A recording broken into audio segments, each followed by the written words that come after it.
네, 예레미야 36장이고요. 31절과 32절 먼저 같이 읽겠습니다. 31절입니다. 또 내가 그와 그의 자손과 신하들을 그들의 죄악으로 말미암아 벌할 것이라.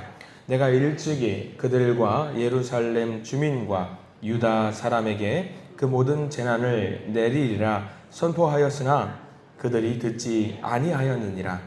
이에 예레미야가 다른 두루마리를 가져다가 네리야의 아들 서기관 바룩에게 주매 그가 유다의 여호야김 왕이 불사른 책의 모든 말을 예레미야가 전하는 대로 기록하고 그 외에도 그 같은 말을 많이 더하였더라. 아멘. 오늘 이 말씀 가운데 하나님의 은혜가 넘치길 기도하고 소망합니다. 우리 기도하는 마음으로 먼저 고백해 볼까요? 하나님과 동행하겠습니다. 아멘. 옆 사람 축복하면서 하나님과 동행하십시오. 아멘. 하나님과 동행하는 복된 날 되시길 간절히 소망합니다. 요즘 밤같이만 있으면 잘 버틸만 하시죠? 많이 시원해진 것 같아서 다행입니다. 그래도 감기 걸리기 쉽습니다. 감기 조심하시기를 간절히 바랍니다. 자, 예레미야 36장 말씀을 보게 됩니다. 어제 우리 35장 말씀을 잠깐 복기해 보자면은 하나님의 말씀에 순종하기를 바라셨던 하나님의 마음을 우리가 살펴보았습니다. 제발 좀 말을 좀 들었으면 좋겠다라는 그런 마음. 이 하나님의 마음을 전하는 예레미야 선지자의 마음이 좀 어땠을까요? 선지자도 말씀을 전하면서 굉장히 아팠을 겁니다. 싫은 소리 하는 사람, 좋아하는 사람 어디 있겠어요? 싫은 소리도 하는 사람도 듣는 사람도 다 싫을 텐데 예레미야도 굉장히 많이 힘들었을 것 같습니다. 그래서 우리가 아마 예레미야를 눈물의 선지자라고 하는 것이 아닌가 생각을 좀 하게 돼요.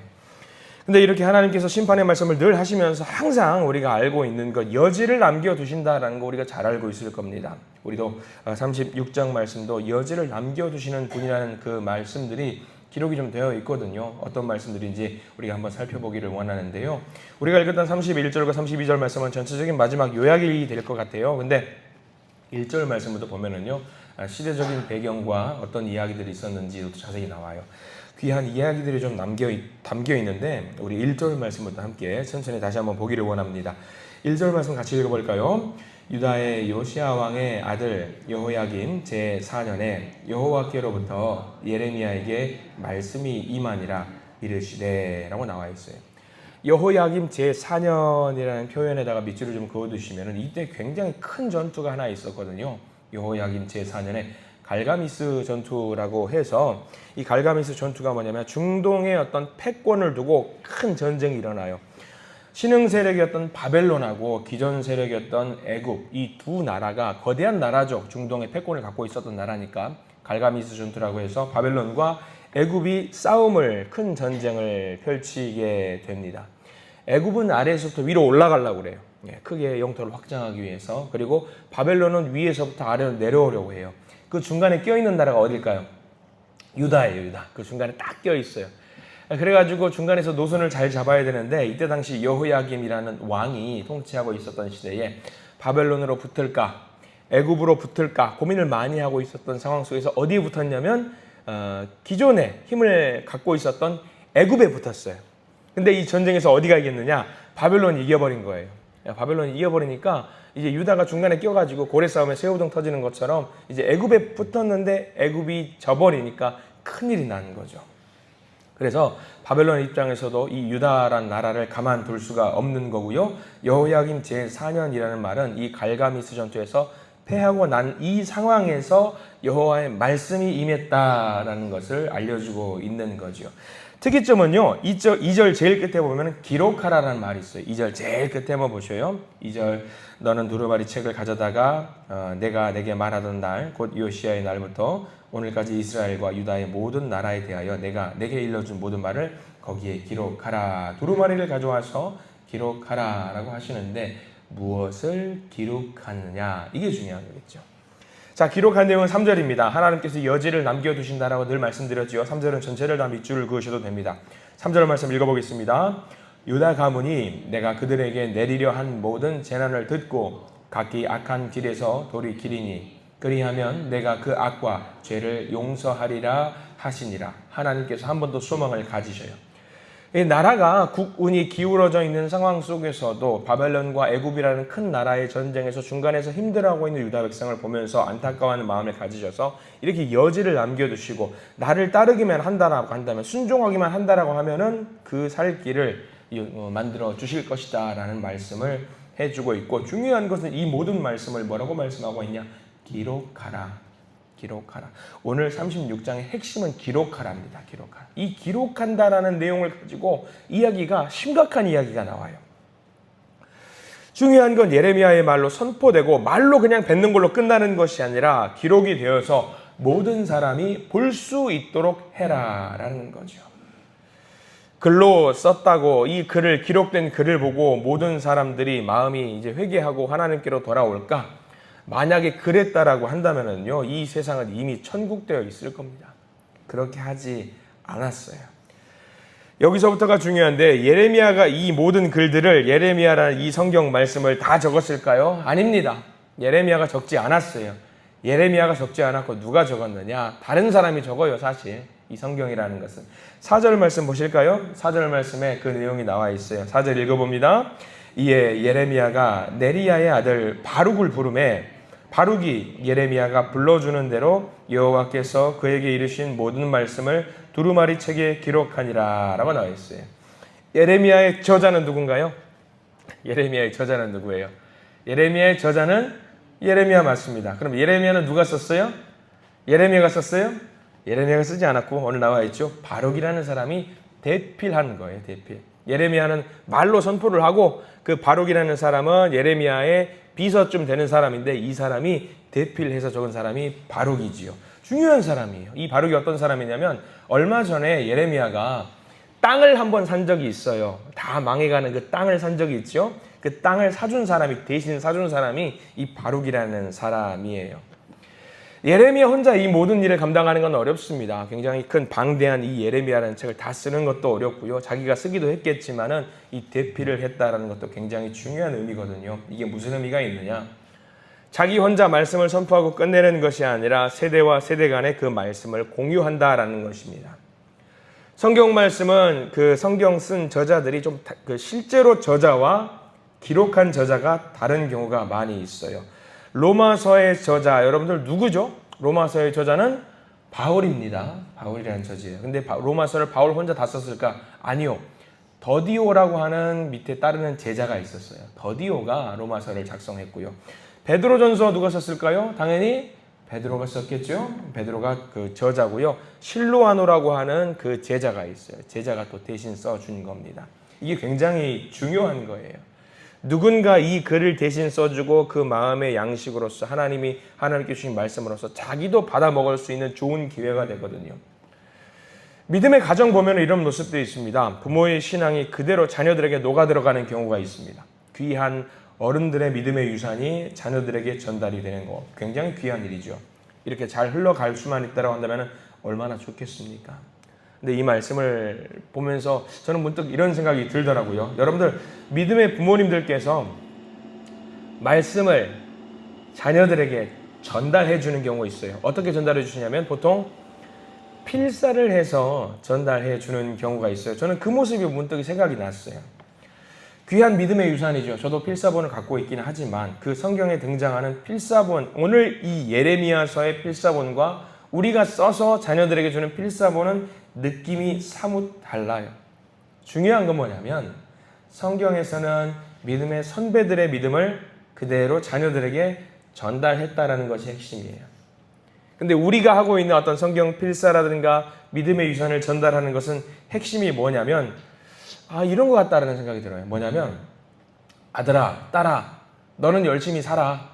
내가 널 위해서 기도할게. 이런 느낌. 내가 성경을 필사했으니까 넌 이거 받기만 해. 그냥 우리는 성경을 필사한 것을 전달하기도 하고 이것을 집안의 가보로 둬야겠다라고 고백을 하면서 자녀들을 위해서 기도를 하기는 하는데 문제가 생겼습니다. 뭐냐면 우리의 믿음이 전달이 안 된다라는 게 문제예요. 우리의 믿음이. 다음 세대들이 믿음을 안 가져요. 나는 그들을 위해서 기도했고 그들을 위해서 믿음의 유산을 남기기 위해서 필사도 했고 했는데 정말 중요한 것은 우리 자녀들이 믿음이 없는 경우가 굉장히 많이 있다라는 거예요. 믿음의 가정을 신방하다 보면은요, 다들 필사 성경이 조금씩 있는 경우가 있어요. 성경 전체를 다 필사하지 못했다고 할지라도 조금씩은 있더라고요. 그래서 물어봐요. 아유, 권사님 이거 왜 쓰셨어요? 아유, 대단하시네요. 이거 다 쓰셨네요. 아, 이거 써서 아들에게 주려고요. 갑으로 줬으면 좋겠어요. 야, 대단하시네요. 근데요, 아드님 교회 다니세요? 아니요. 그래요. 그럼 필사는 줘서 뭐 하는 거예요? 필사 왜 주시려고 하는 거예요? 필사 안 해도 돼요. 중요한 것은요, 자녀들을 위해서 대신 기도하는 거 중요하지만 그거 안 해도 돼요. 더 중요한 게 뭐냐면 자녀들이 스스로 기도하게 만들어주는 게 더 중요한 거예요.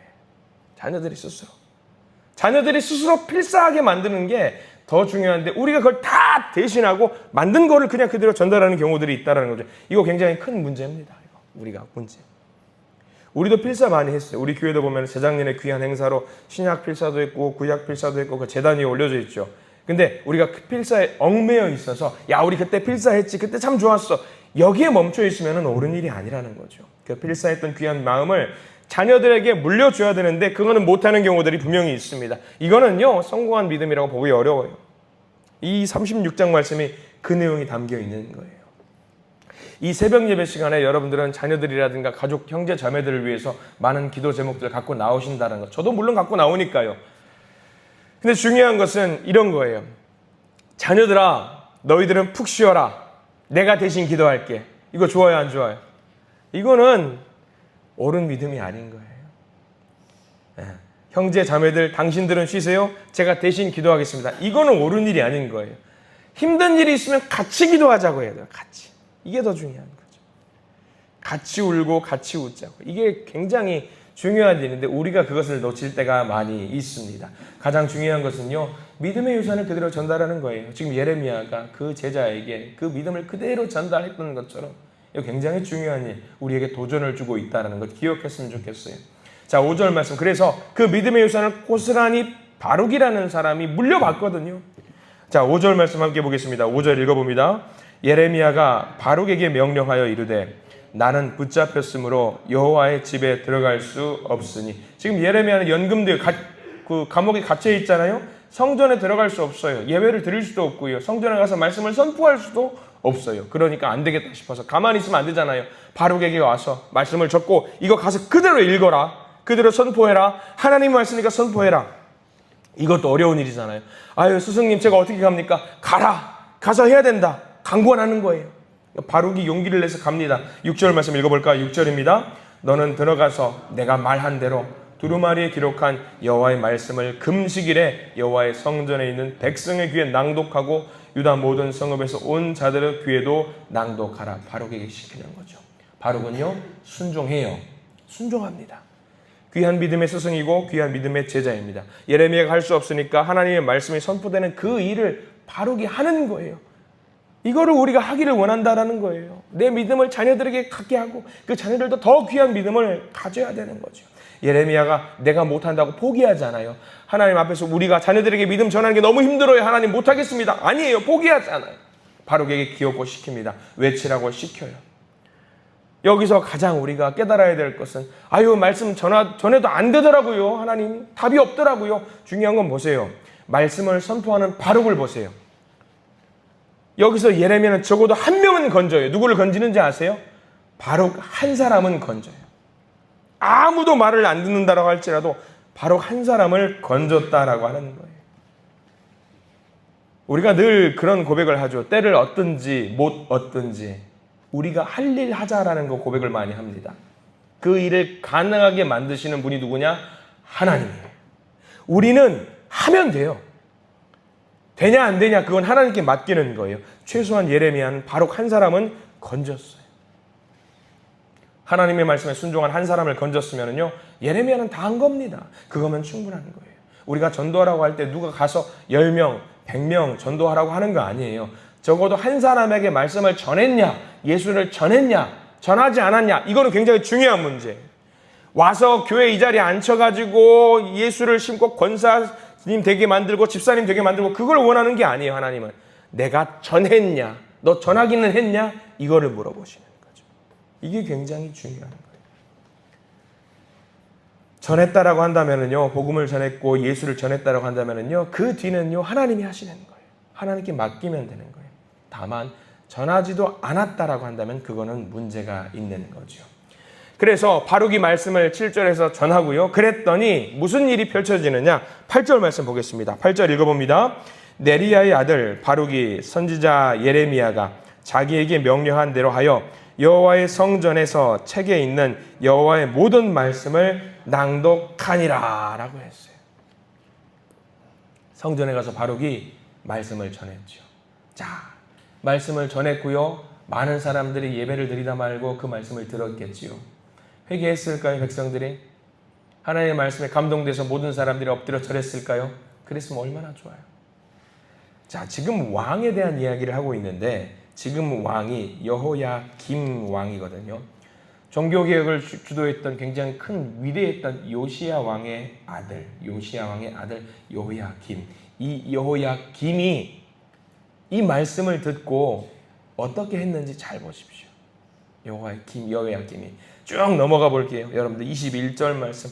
저는 이 구절이 신구약 성서 통해서 제일 마음이 아픈 부분 중에 하나예요. 21절 말씀 우리 같이 한번 읽어볼게요. 자, 21절 말씀 같이 읽어봅니다. 왕이 여후디를 보내어 두루마리를 가져오게 하매 여후디가 서기관 엘리사마의 방에서 가져다가 왕과 왕의 곁에 선 모든 고관의 귀에 낭독하니. 여호야김이 여기까지 보면은 잘하는 것 같아요. 가져와서 그 여호와의 말씀 파피루스를 가져오라고 해요. 그리고 읽어보라고 시켜요. 그리고 여호와의 말씀을 낭독하게 해요. 여기까지 너무 좋아요. 말씀을 들어요. 아, 이제 여호야김 이 왕도 하나님의 말씀을 듣는구나. 잘됐다. 왕이 말씀 앞에 무릎을 꿇는구나. 너무 좋아요. 근데 그 다음이 가슴이 아파요. 22절 말씀 읽어봅니다.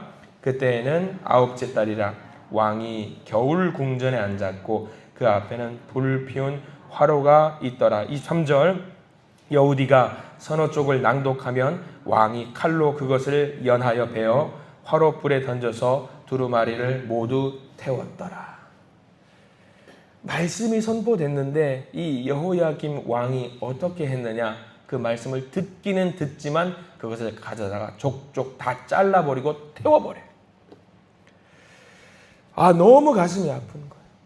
이 말씀을, 하나님의 말씀을 선포되었는데 이 말씀이 왜 이 사람들은 듣지 않고 저걸 태워버리느냐. 거기서 끝나지 않습니다. 24절과 25절도 읽어야 돼요. 24절, 25절 말씀 읽습니다. 왕과 그의 신하들이 이 모든 말을 듣고도 두려워하거나 자기들의 옷을 찢지 아니하였고 25절 엘라단과 들라야와 그마랴가 왕께 두루마리를 불사르지 말도록 아뢰어도 왕이 듣지 아니하였으며. 여호야김이 망한 이유가 여기 있어요. 말씀이 임했는데 그 말씀을 받아들이지 못했으니까 망하게 된 거예요. 결국 여호야김 바벨론에 끌려가잖아요. 이렇게 슬픈 일들이 있어요. 믿음이 전수가 된다는, 믿음이 전달된다라고 하는 것은요, 굉장히 중요한 일입니다. 요시야 왕이 아무리 믿음이 좋아도 뭐예요? 그 아들이 망해버렸는데요. 이게 굉장히 중요한 거예요. 우리가 요시야가 위대한 왕이고요, 종교개혁을 했던 왕인데 그 아들들을 위해서 기도하지 않았을까요? 기도했지요. 아들 잘되게 해달라고 하나님의 백성 삼아주시라고 기도했겠지요. 자기가 기도하고 그 믿음을 자녀에게 전수를 못했다라고 하는 것은 크나큰 실수예요. 우리들은 이 36장 말씀을 보면서 정신이 번쩍 좀 들어야 됩니다. 우리가 자녀들에게 무엇을 전수해야 될까요? 집을 전수하실랍니까? 차요? 뭐 상상도 못한 재산이요? 전수해야죠. 당연히 좋습니다. 근데 가장 중요한 것, 믿음의 유산이 무엇보다 중요하다는 것을 우리들이 잘 기억하기를 원합니다. 요시야 왕은요, 그 아들 여호야김에게 세상 누구도 줄 수 없는 귀한 것을 주었습니다. 왕위를 줬어요. 왕의 자리를 줬어요. 세상적으로 뭐 더 바랄 게 있습니까? 돈, 명예, 권세 다 받았잖아요. 근데 믿음의 유산을 받지 못함으로 인해서 하나님으로부터 버림을 받았고 바벨론의 포로로 끌려가는 최후를 맞이하게 됩니다. 하나님을 잃어버리면 왕좌가 무슨 소용이 있겠어요? 이게 우리들 주변에도 벌어지고 있는 일입니다. 이 시대에도 벌어지고 있는 일, 여러분들 가장 중요한 것, 믿음을 남기시기를 축원합니다. 믿음을 전달하시기를 축원합니다. 어떻게든 우리의 신앙이 전달돼야 돼요. 이게 중요해요. 여러분들 오늘 기도하실 때에 우리 믿음이 자녀들에게 전달되게 해달라고 간절히 기도하시기 바랍니다. 그리고 내 믿음보다 더 대단한 믿음을 우리 자녀들이 갖게 해달라고 오늘 간절히 기도하시기를 바랍니다. 그 말씀대로 기도대로 반드시 이루어지기를 축복하고 축원합니다. 기도하겠습니다. 하나님 귀한 말씀을 기록하게 하십니다. 그 기록된 말씀이 전달되게 하십니다. 주님, 반드시 주님의 말씀은, 주님을 향한 이 사랑은, 주님을 향한 이 믿음은 전해져야 되고 이어져야 됩니다. 다음 세대가 기록하고 낭독하고 마음으로 새기는 그런 역사가 일어나야 합니다. 그래서 우리가 믿음의 가문을 계속해서 전수하고 이어져 가게 만들어야 합니다. 주님, 이건 우리가 반드시 목숨 걸고 해야 될 일입니다.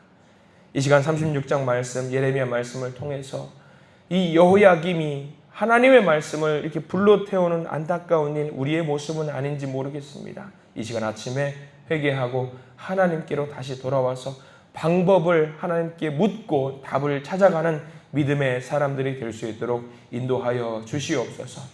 우리에게 지혜를 주시고 믿음의 결단을 주시고 말씀을 공유하는 신앙을 주셔서 우리 가정이 살고 우리 교회가 살고 나라와 민족이 사는 하나님의 은혜를 부어 주시옵소서.